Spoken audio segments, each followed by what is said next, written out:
What's going on, Workforce? Brian here, and today on whatever we're going to be calling this, the Daily Grind, we're going to be diving into some more Lost Ark while talking about what we love about Final Fantasy XIV, what the future of MMOs hold, sandbox versus theme park, and then who does it worst, Activision or EA. We've got about an hour here that we're going to dive in. We're going to be playing some Lost Ark, and we're going to be hitting these topics. And so if you're joining us live, thank you guys very much. This will be a very user interactive driven experience here on Twitch, and then later archived over here on YouTube as well. So let's go ahead and dive into the game, and let's get to work. Got my background. I'll see if the game pops in for whatever reason. What's going on, Carlenzo? First for the win, like first in actual live activity. That's amazing. Hopefully you're having a good day. Obviously the first topic that we're talking about, and I was thinking about at some point being able to kind of get something maybe on the screen that's like, what is the topic at hand? What are we talking about? Is what do we love about Final Fantasy XIV? And for me, I think there's such a sordid history, such this experience that I've been, with this game for like well over 10 years. It's just like the Shadowbringers trailer opening up to just that, just the whole Archer and the tying back into 1.0 was amazing. And so I see chats talking about the office being empty right now. And yes, we are packing. Moving day is officially on Wednesday. And so by the time, if somebody's watching this over later on YouTube, that's probably going to be well and done. So just note that that's one of the things we're taking a break from today, and what's having me go in and play some Lost Ark right now is that we've been working all day on packing, and so I don't know if anybody here has likes moving. I am definitely somebody who does not.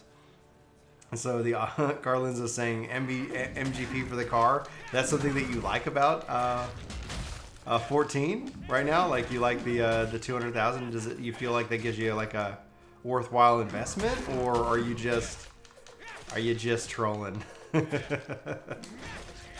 on. There we go. This guy. Oh, he's a boss. Halfway boss. There we go. It's crazy to think, 9 years ago, we were like just literally counting down like the launch of 14.1.0, and how obviously just like poorly that was received, with that mindset of we'll fix that after launch. And then you have the narrative in which that Yoshi P comes in 6 months later. Like all this is, it's crazy to think that next year we're going to be talking about that concept in an idea of a decade-long journey. Boom, boom. All right, he's on his last. Sweet. All right, what should I be working on here? I need to move up there and to the right. Perfect. I'll grab that stuff. All right. I think one of the things that it's interesting to see kind of narratively how the game has evolved, because like in 1.0, really until Yoshi P took over, and the question I've always wondered is like how much of that was there just unfinished, and how much of it was like him coming in and be like, guys, like what's happening? Because the narrative, that's really I think where people remember the 1.0 story the most. It was that it was the narrative of Neil Van Darnus. It was the narrative of the fall of Dalmon, crashing down on Eorzea, and thus releasing Bahamut. Like the original story where you had your like little adventure companion, who had a kind of a character or a mindset of his own. Like those guys are lost in the calamity, not to be seen from again. And at some point, like I kind of missed them, even though they really didn't do anything. If anybody remembers 1.0, like my guy would never seem to like attack. He would randomly decide to attack, but he never would. So that was always fun. Trader bounce. Okay, let's see here. I'm gonna talk to these guys. Completed. There it is. Level 17. Haha. Now it's this is the Korea version. I don't believe they're in beta anymore. KLLN. Okay, I'm not attacking that. Oh, they're running to put out the fire. Okay. Fascinating. I was like, oh no. That's where I think Stormblood for me is. I'm hoping we can start to see some of these answers of these questions that we've had for 9 years in the game total. It's just okay. Oh, there we go. Here's me putting water into it. Let me go to the Q key. Nope, that's not it. Maybe that is. Sweet. Okay. All done with the controller.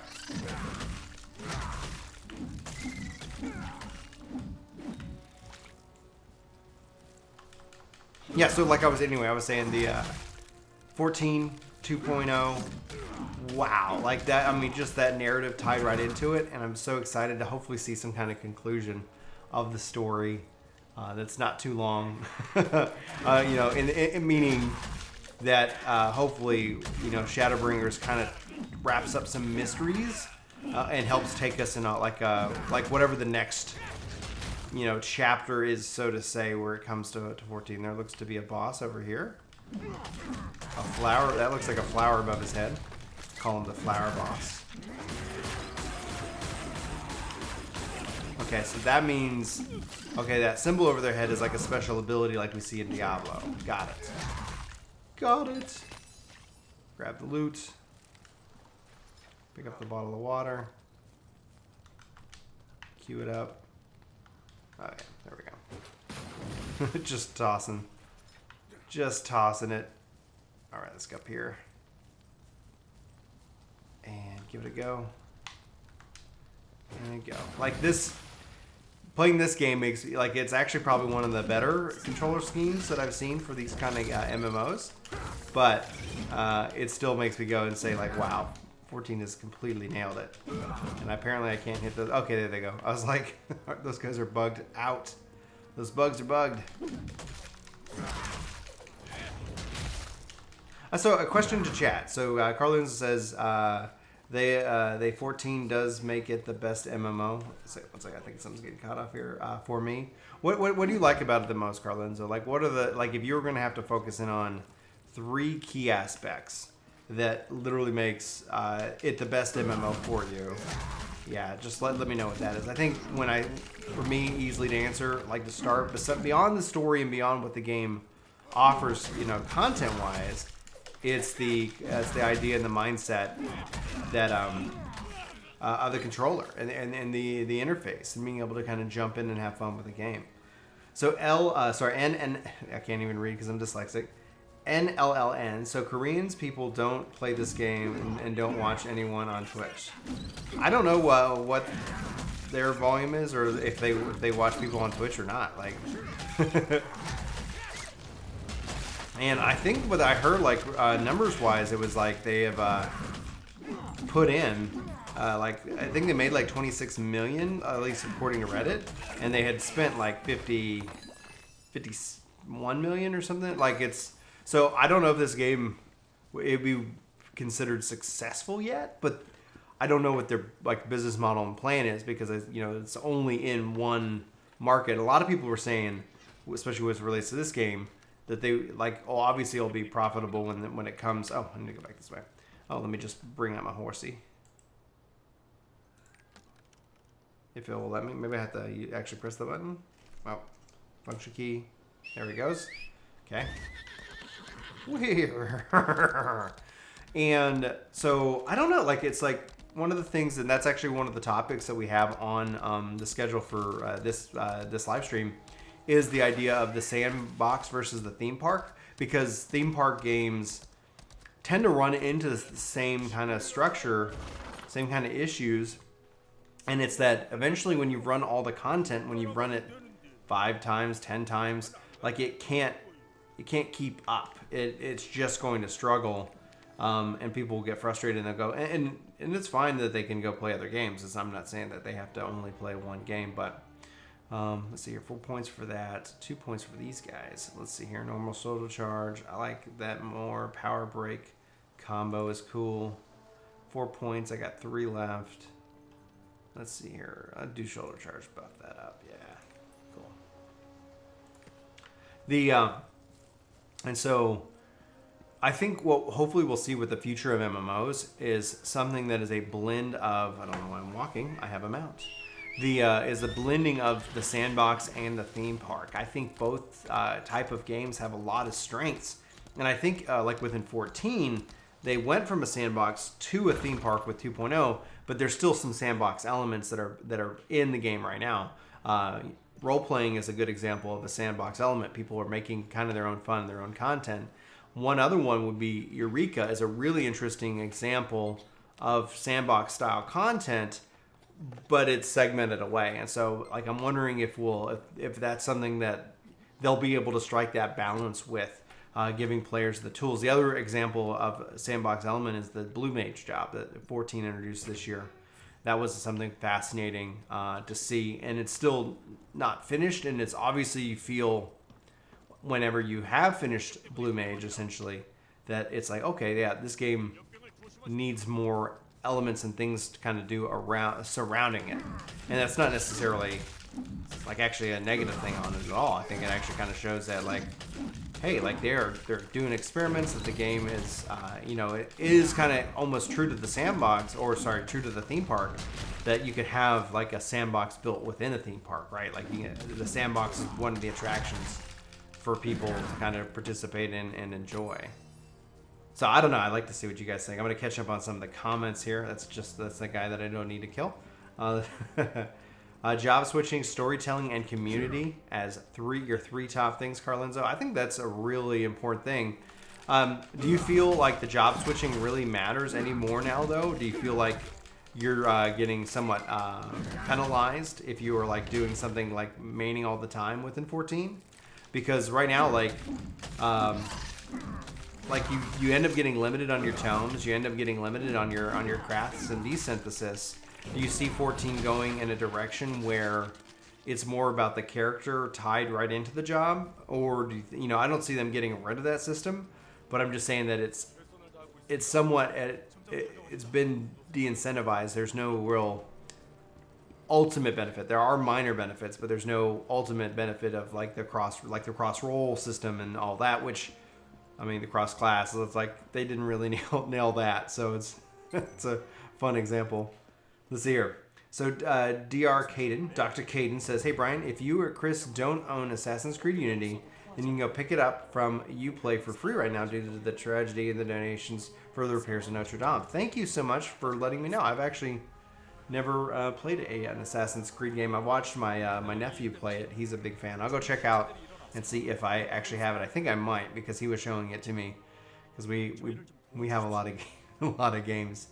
But yeah, I saw that they were donating money for Notre Dame, and I thought that was really classy. And the fact is, they've also modeled out Notre Dame for the games, and that ends up being something really epic, right? Just the fact that, like, I mean, imagine like if it had happened 200 years ago. It's like, well, like, okay, we don't really have we have an idea of what it looked like, but we literally, like, they mapped the whole freaking thing out. So there's so much they can end up doing with it. It's just nuts, right?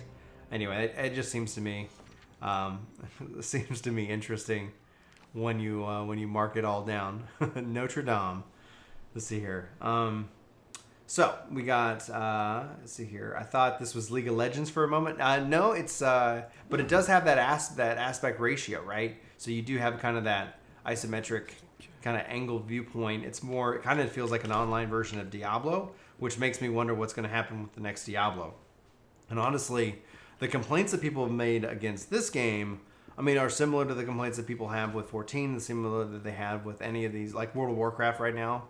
And it's that the devs can't make enough content to satisfy the demand. And so I wonder if we'll start to see more of the sandbox, which was kind of like EverQuest, Final Fantasy XI. A lot of those games launch these just worlds, and they have these tools, and then you kind of go make your own fun. And if you can strike a balance to where you kind of have the narrative, which is 14, very beautiful, but then if they can open up more tools to us as the community to play and kind of create our own fun, that will be something. Ultimately, it'll be neat to see how that progresses.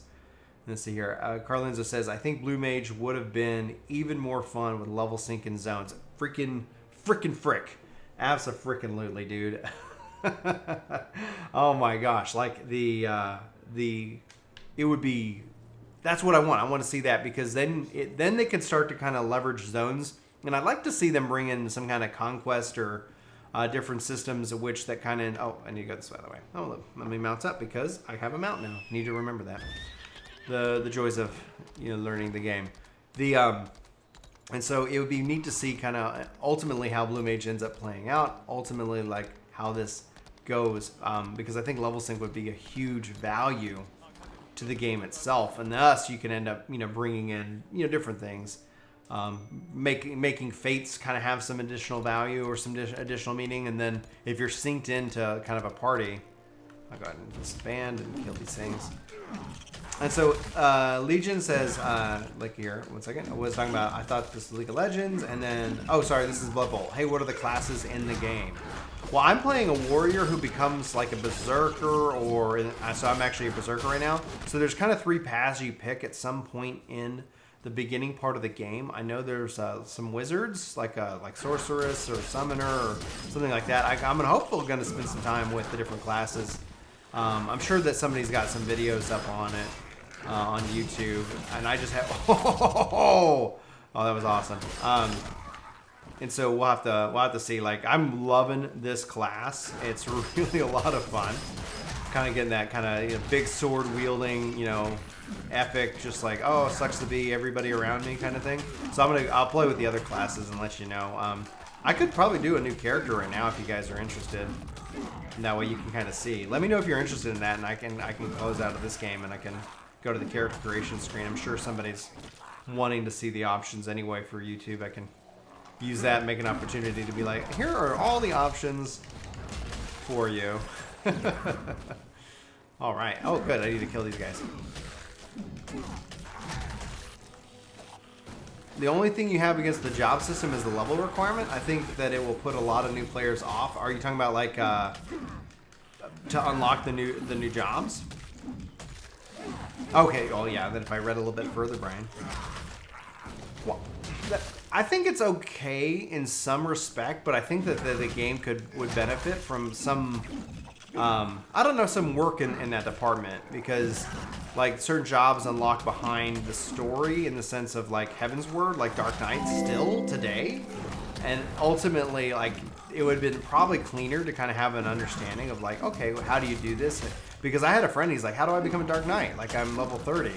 And it's like, you know, it'd be cool if you could just become a Dark Knight at level 30, but they kind of wrote it into the story. So I'm glad they fixed that with Stormblood. That was actually a really good decision.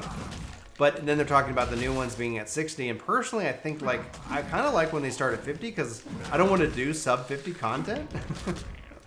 So that's just me here speaking. But at 60, it just is like, okay, like it's just going to be like, I don't know. Imagine if you finished ARR and you're like, great, and then it's like, I want to be, I don't know, man. Like, I liked how it was done in 11. It was level 30.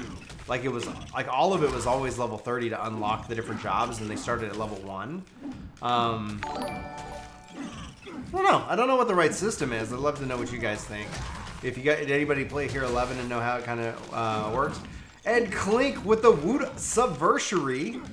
Thank you so much for the 19 months, man. That's epic. My soundboard is running slow. There we go. To get some love and hype in chat for Clink and 19 months of support for Work the Game. That is so, dude, you're the best, man. There's the sound effect. Welcome, welcome, welcome to the workforce. You awesome individual. Boom. And guys, if I miss a question, one of the things I was looking into is a way that kind of I could do like a kind of a command for questions, so that way they don't end up going getting lost in the chat. But one of the things I was gonna say is that yeah, if you tag at Work the Game, that ends up sometimes helping me see it if it's a specific question. Because if you're responding to somebody else about something, then that's all good. Boom. So we were talking about 14, the job system. We're talking about the classes and seeing if you guys want to know what's in there. Let's see here. Hey, what's going on, Idiot Slayer? How you doing? What's the official site for this game? Just found the Korean one. That's it right now, dude. It's only the Korean one right now. This is the English patch, and there is a I have a video up on it. I should probably I don't know if anybody can go pull that video and put the link in that is in chat. That way, if you want, because that video includes a link to kind of the instructions. There's a guy who made a video, so I'm linking to him because he set it up. So that way, I want to give him. He helped me out, so I was like, yeah. I'm playing Lost Ark. What are you doing? I'm playing a different game. What kind of game are you playing? I'm playing camp. Oh, you're playing camp? Did you get your camp set up? Yep. My mom helped me a little bit. Oh, that's nice, Mom. Do you have any questions for Dad? Yeah. What's your question? I have to wait for Annie to wake up because it's a family game. Okay, yeah. Annie will get up from nap here in probably about an hour, sweetie. Okay, do you need to tell me something privately? Okay, I'll be right back, guys. You know this game is a family game? What game's a family game? The game I'm playing right now. The camping? Yeah. Awesome. Camping game. We should play soon. Yeah. It's Alright. every family can play this game. Yeah? But the secret came with just one. Oh, yeah? And I made this game up. I can't wait to play with you. I'll be out here in a little bit, and then we can play, okay? Hmm? Outside, inside, you camp. And you can play outside or inside. We can do it outside or inside? Yeah. Oh, that's amazing. Because if you're going on real camp, you can play this game with your camp. And you also need a block to play this. Yeah? You need a block to play this game so you can play a couple of games. Okay. Well, I'll be out here in a little bit. Can I watch you? I don't know if I want you watching this game yet, kiddo. I want to learn. I want to see when I want to know. I want to watch it so I can do it when I grow up just like you. Let's see here. All right. Well, I think so far and if they're saying anything inappropriate, we wouldn't know because neither of us speak Korean. All right, get it up in here. All right. Right now, I'm trying to kind of cure some diseased soldiers and stuff like that. They've been Yeah, very and sick. you could also put your in that circle, remember? Yeah? Yeah. I like when you started to click on hit him. All right, so to chat. Oh, Idiot Slayer has followed. Can you say welcome to the workforce? Maddie? He did the same thing. I did. Can you say welcome to the workforce? Let's go to the workforce. All right. Look.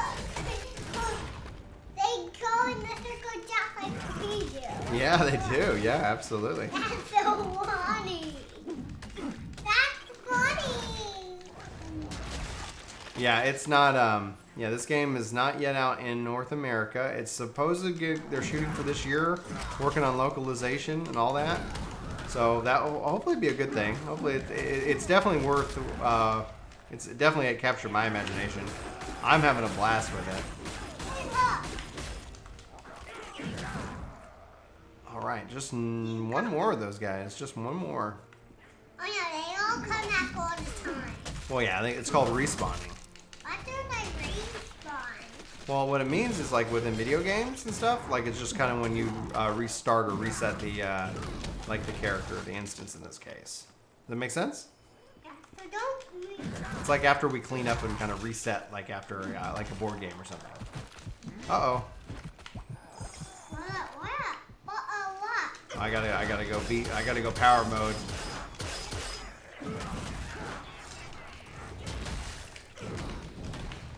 All right, got that one done. You got rat. Yeah, it's one of my special abilities.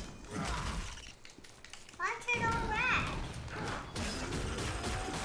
Makes me stronger and faster. Let's see here. So we're talking about that, talking about the game. Now that it's not early access, looks like they're able to. So easily, this is a very interesting and exciting game. I am level 17. The issues or complaints I'm hearing about it, like at the later part, are primarily just around the same kind of complaints you hear leveraged against any kind of theme park MMO, and that's kind of really the second subject of today's live stream is that theme park versus sandbox, but meaning where you do the content and then you kind of clear the content and you wait for the next patch and update. And ultimately, I think that it can be kind of frustrating, like if you're looking for doing something. It does have PvP. I haven't checked out the PvP yet. Yeah. 2 more bad guys to get. Let's get those bad guys. Yeah, they got a flying bad guy back. Good. You keep a lookout for bad guys. That way I don't get... 2 more bad guys there flying. Yeah. Let's get them. Oh, great. I think these guys are responsible for spreading like getting people sick. So we gotta clear them out. So I see. Well, just as you said, it makes sense if it was left unlocked at 30. I just think that having a consistent thing makes it just a little bit easier for people to understand when it comes to 14 and how things are unlocked. And it's just for the consistency. Imagine if you said like, okay, like all you need to do is play the game and think about it. Like they could even open up some of these extra jobs for the free trial and stuff like that. Like, hey, here you go. Opens up level 30. But I think it would either have to start at level 30 or start at level 1. I think if everything was starting at level 30, it could be kind of frustrating. But I don't know. I go back and forth because there's one part of me that says, you know, I don't want to have to go and re-level all this stuff. Oh, 2 quests complete. Yeah. Sweet. All right, so where are we going now? Okay, down here. Perfect. 5 more bad Last guys. MMORPG you played was Skill Road many years ago, so I'm searching for a new game. I'm gonna leave that other bad guy alone. Why? The Why I are never you? played Skill Road. The big passion I have is for Final Fantasy, and so I played a lot of Final Fantasy 14 and a lot of Final Fantasy 11. Boom, yeah. Quest complete? That's right. Did you read that? Yeah, you're so smart. All the quests have been. Apparently, I've completed a lot of quests. All of them? Not all of them. The game that would be I think called beating the game when all of them are completed. Let's see here. There's a lot of good ones out right now. I think if we're talking about MMOs, yeah, I definitely agree. I'm waiting to see what they decide to do with Anthem, if they're gonna kind of breathe some life into it with the April update. I don't see it being ready really, honestly, until about either sometime between August and March. Kind of where if they really want to invest and try to deliver the vision they showed at E3. But let's see here. But yeah, and so playing this game, honestly, I mean, just straight up gonna tell you, like, I honestly think that what we'll see probably with the next Diablo is an MMO to replace a lot of what they've lost with World of Warcraft. I don't know if they can get it as big or bigger, but it's just utterly going to be fascinating. And 2YRU5, welcome to the workforce. Thanks for subscribing to the YouTube channel. Appreciate it. Those bad guys make people sick too. Yeah, we got to get them. All of the bad guys? Ideally. The whole bad guys? The whole bad guys. So Clinky says, well, I got to head back to work. I'll be on Discord later when I get home. Okay, dude. At 3 o'clock Central, so in an hour on Good Friday, that's what today is, we go pretty much media dark. So I won't be on Discord, YouTube, Twitch, Twitter, like any of it. I'll just, we're just going to we'll play board games. We kind of just do that until Easter Sunday, and so that's where I'll be. But yeah, we'll have to definitely get caught up. Hopefully, we'll be doing a Smash community game night probably here once we get settled in, because we're still, like, as people have commented, if you just joined the stream, we have been packing up and we're preparing to move on Wednesday to our new home, which will be really good. I'm excited to get moved.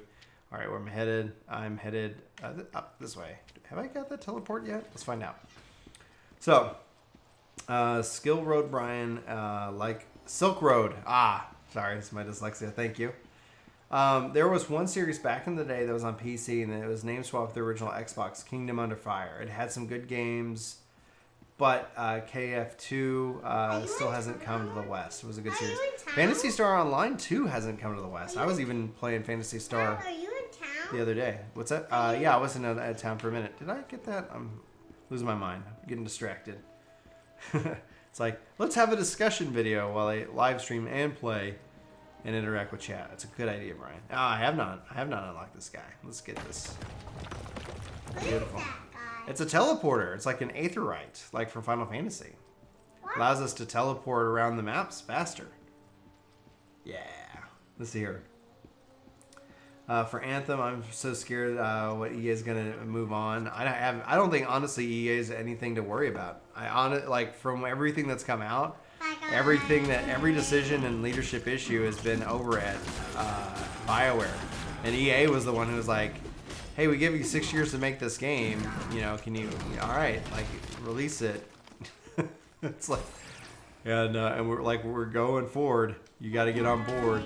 And it's like, as much as like, man, it would have been nice if they had like another, 6 months. I don't know if the leadership issues would be so easily resolved. And maybe the best thing for them to happen is them kind of all this information coming out, and people kind of sitting here and saying like, what the heck's going on? Oh, what do I need to do? Oh, purify. Here we go. It's hard to say right now. Maybe 14. I think 14's got a free trial, idiots. If you're looking to try something out, you can play the free trial. No sub needed. No pay. You can play up to level 35 with any of the starting jobs, which is pretty epic. And it's on PS4 and PC and Mac. But I'm hoping we'll see it come out to Xbox. I think when I play this game, I'm like, wow, this game could fit perfectly on Xbox and PlayStation. Diablo 4, I think, needs to kind of hit that same kind of mark where it's cross-play, like it's on the different server, consoles, controller support, native. Oh man, that would have me as a player incredibly excited. Boom. All right, let's get these guys. So Blood Bolt's saying, I think Anthem will never be fixed. Just how I feel, though. It honestly, if they commit to their timeline, I think what they have is a really cool foundation for a game. And if they can, I think they have to fix it if they want to have any hope at trying to release any other real game in the future without like being met with extreme criticism. If they want, if Dragon Age is going to be, I guess, a live game, like they have to fix Anthem, or there's like literally like no, like just walk away. I'm not trusting that it's going to get done. I mean, considering how like they, and drop. I don't have an ability to go fast yet. And considering, like a lot of people bring up Andromeda, but that's kind of a different game altogether because wasn't designed as a games as a service. It was designed with DLC in mind. And single player games and single player DLC does not really sell that well ultimately. I think that's one of the things the industry has learned. Yeah? What's up? Exactly. Once that fills up all the way, then we'll be good. We'll be good to go ahead and keep and bring out the sweet speed. Let's see here. Honestly, I think EA has found out that the Frostbite engine sucks, but that still doesn't make me want to buy anything from them. I don't think actually it has anything to do with the engine, and I know people are kind of subscribing that, but that's like, it's not necessarily the reality. So it's perception that it sucks. The reality is that they don't actually have the documentation or the talent and the people on board. And when they took those people over to work on FIFA, that's the problem in and of itself. And yeah, they've struggled with it because it's not like fully developed. It's not like when they have to go and make a third-person camera for the game. Well, that could have been time that if the engine already had a third-person camera, they could do it.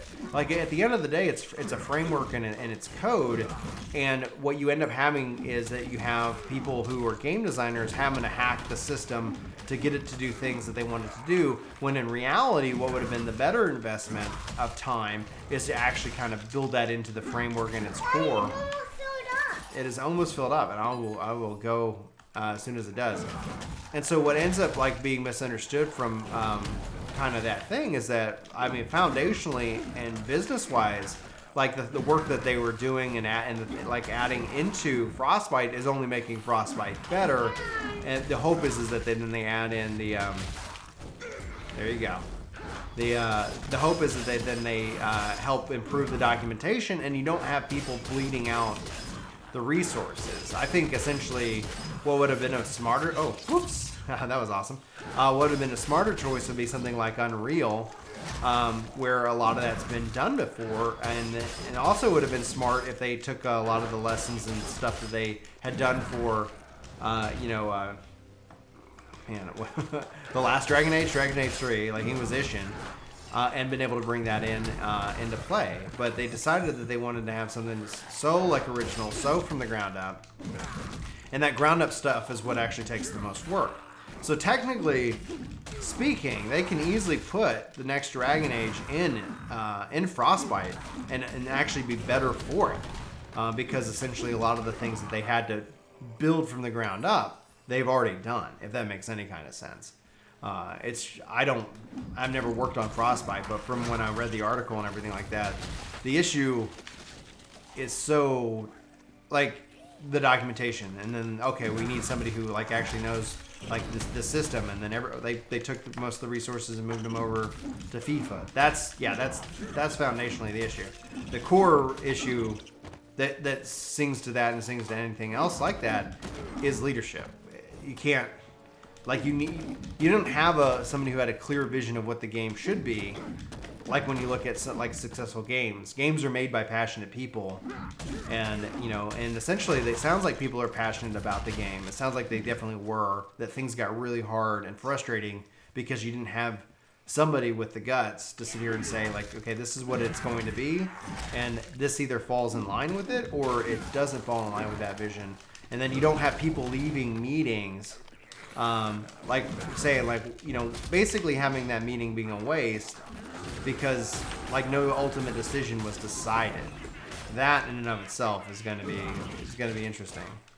So SP DLC sells fine. You can't just release it years later and think someone's going to buy it. What numbers are you looking at when we're talking about single player DLC? Daddy, what's that stuff? It looks like it's a big egg.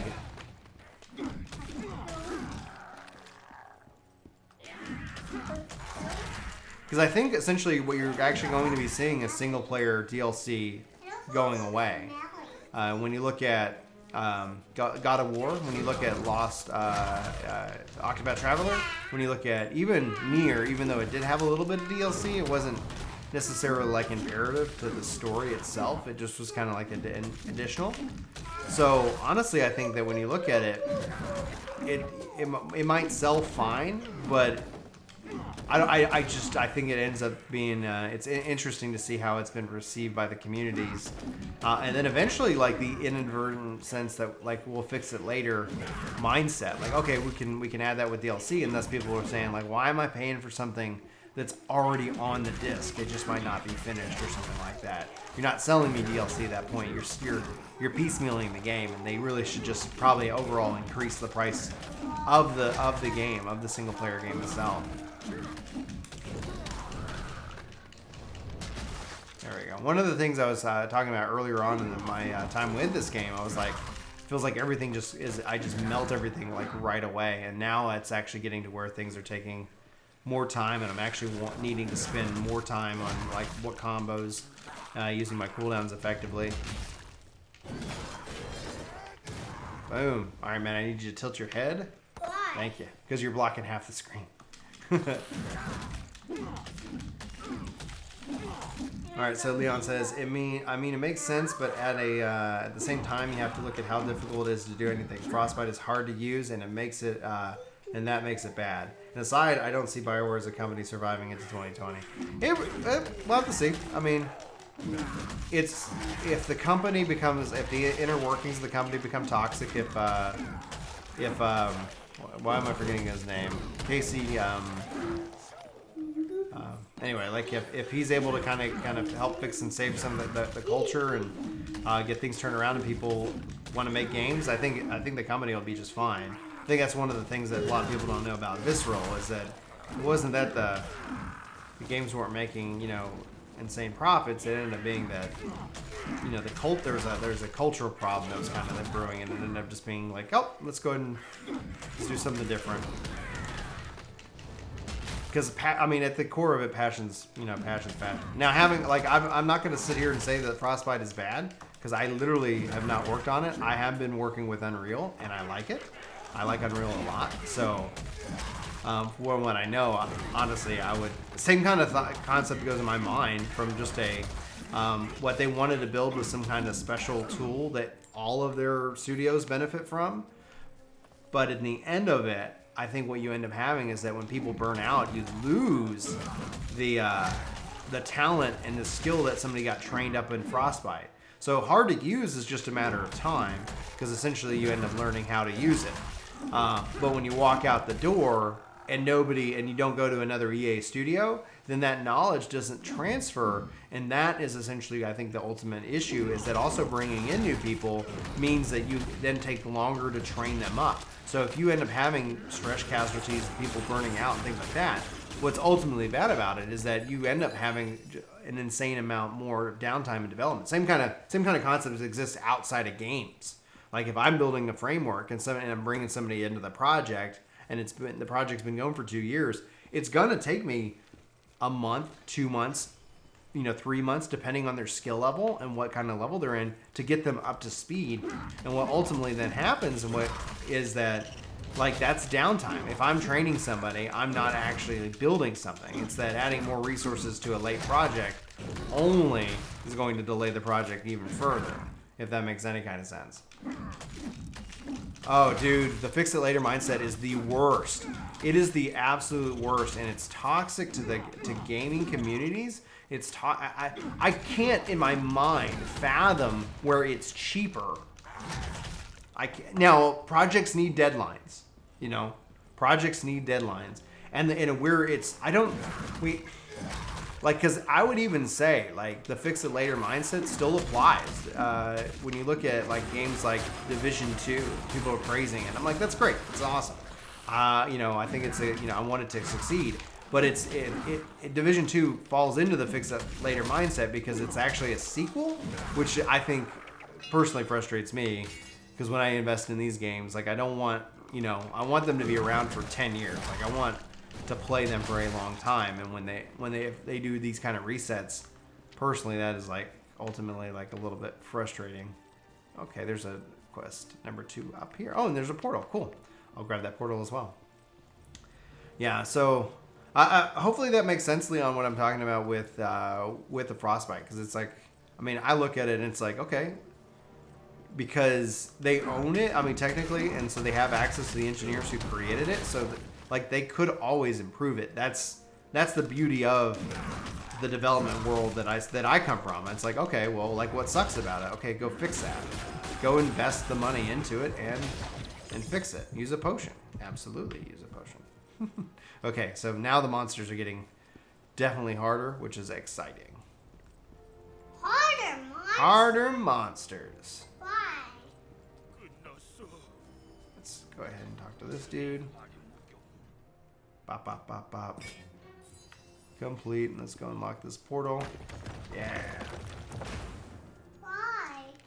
Why unlock the portal? Yeah. Why not unlock the portal? That's what you should be asking. Oh, whoops. That was apparently a map? I went to the map and then I accidentally backed out. Let me click. This click. There we go. Yeah. Boom. Perfect. Performing the square hole song. What are you doing with the portal? Teleporting. Teleporting what? Teleporting to the other portal so I can talk to this guy.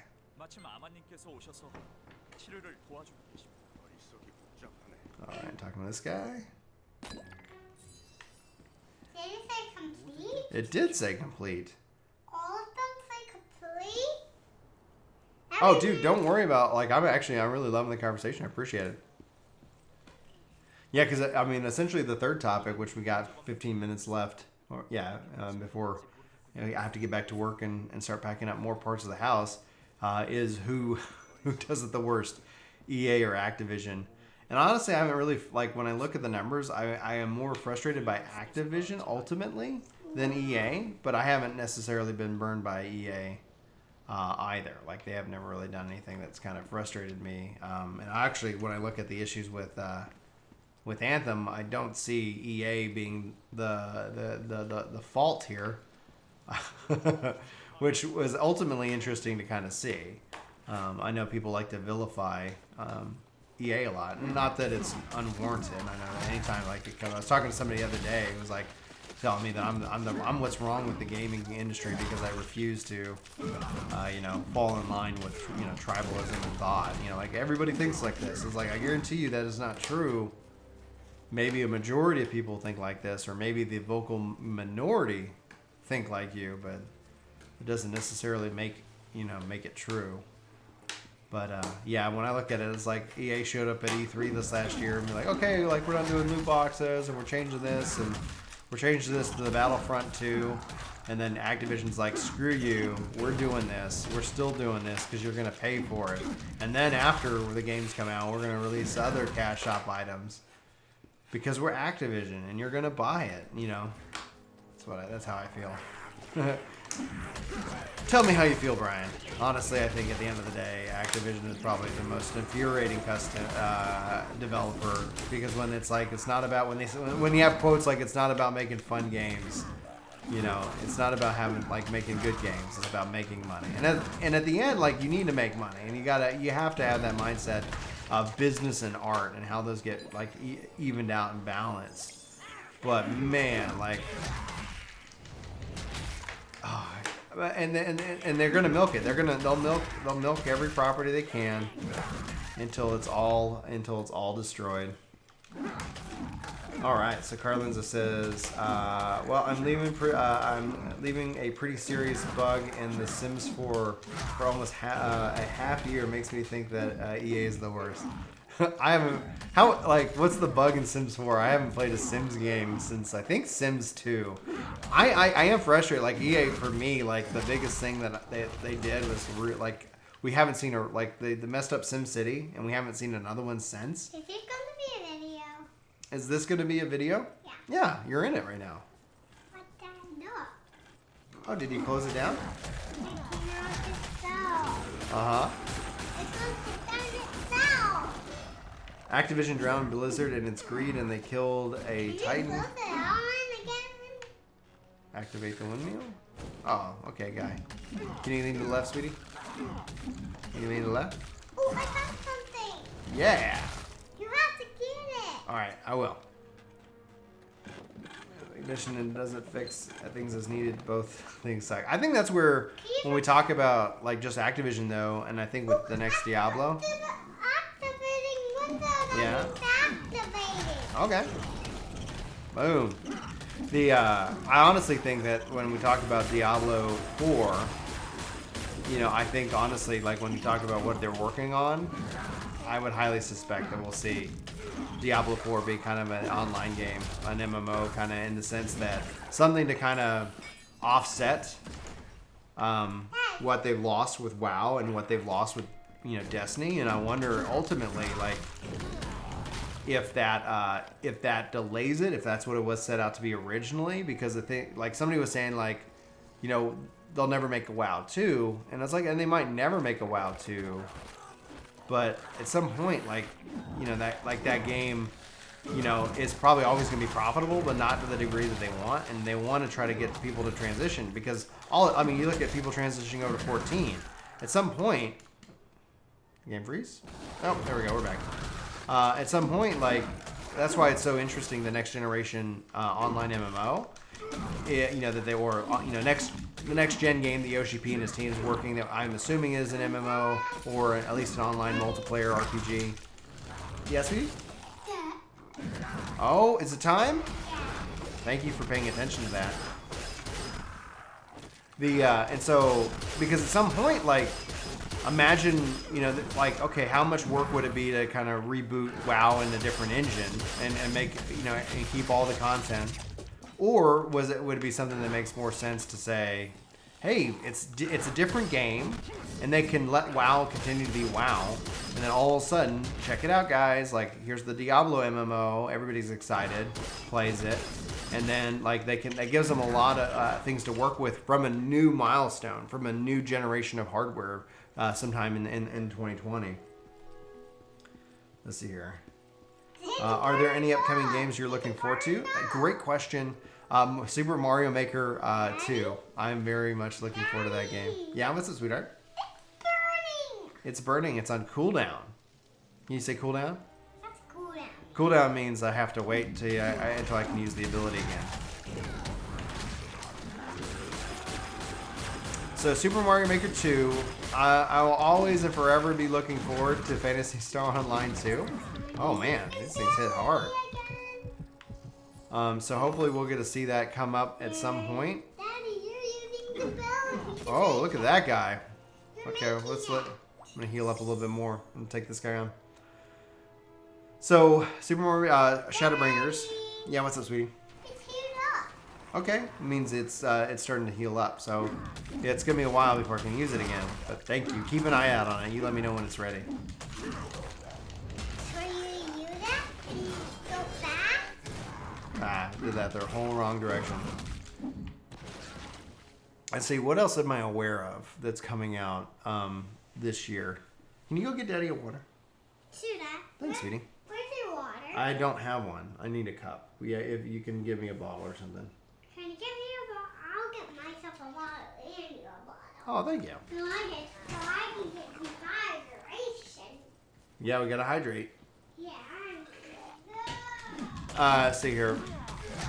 Honestly, I have like so many really great games. I'm looking forward to learning more about whatever the heck, anything that's an online RPG. So I'm still technically looking forward to Anthem being released. Like when I was playing the game, people asking about it, I was like, yeah, wait 6 months. Like, wait 6 months from release and see where the game's at. And I'm glad that was my recommendation. Let's see here. I hear Annie. She's waking up. And what time is it? It is. Okay, we got 6 more minutes. So I'd love to know what games you're excited about. Looking forward to Cyberpunk 2077 and Code Vein. I haven't heard of Code Vein. But Cyberpunk definitely looks interesting. Don't know if it's a game... Like, I tried playing The Witcher 3, and then I was like, this is a game that I cannot really play around with kids. And I'm still debating on this game. I'm not seeing, like, ultimately, like, a ton of violence. It's just, like, it's action-y, but it's not, like, majorly gory. But then I can, like, blast these people, like, into parts, and then they blow up like that. Alright, let's go ahead and heal up. I hydrate myself already. You hydrated yourself? Any hydration for me? What? Any hydration for me? I can't find where the water bottles are. Oh, you can find the water balls? Okay. Well, I'll get some water for myself here in a minute. That must be the monster. Oh, it's a purple. I haven't seen any purples drop yet. But now you found one. You found one. I think there's what might be. Oh, the box will be complete with that purple thing. All right, it looks like that is the end of this quest line here, or at least for now. What we'll do, since I need to go get Annie up and I need to get some water, guys. Thanks so much for. It is. It's time for the game. It is. It is time for the game. Thanks, guys. The game I made up. You want to say goodbye to everybody? Bye. Thanks, guys, and everybody for hanging out with us on this this daily grind with Lost Ark and with these other games. Thanks for tuning in. I'm going to be offline until at least Sunday, and probably still off on Sunday, and then we'll be moving on Wednesdays. So if you guys don't see me for a week, it's because I'm unpacking and getting everything set up at the new place. Boom, boom, boom, boom, boom. Thank you guys so much for the support. Welcome, Idiot Slayer. Thank you, Clink, for the resub. And Cyrus, we'll just call you that, for the sub over on YouTube. Oh, and then I missed somebody. Amira, for the host. Thank you so much for the host as well. See you guys. Talk to you next time.